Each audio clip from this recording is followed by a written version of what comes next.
Big बॉसच्या घरात जायला योग लागतो, टिकायला भाग्य लागतं आणि तिथलं टॉस खेळायला बुद्धी लागते. आणि या सगळ्या गोष्टी करायला सहनशीलताही पाहिजे असते. म्हणजे सगळं काही सहन करता येत असलं तरच बिग बॉसच्या घरामध्ये माणूस हा टिकू शकतो. तर आज बिग बॉसच्या घरातून 3 कंटेस्टंट बाहेर पडलेले आहेत.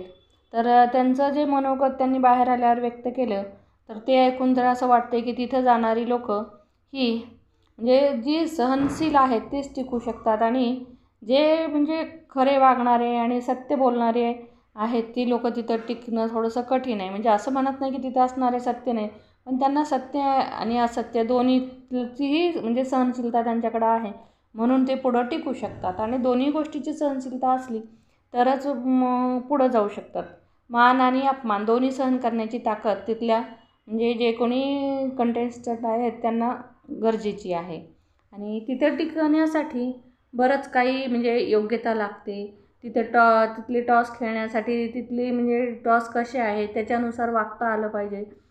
एकमेकाचा मान अपमानाचं पण जाणीव ठेवलं पाहिजे. बोलताना थोडंसं संयम बाळगला पाहिजे. अशा गोष्टी केल्या पाहिजेत.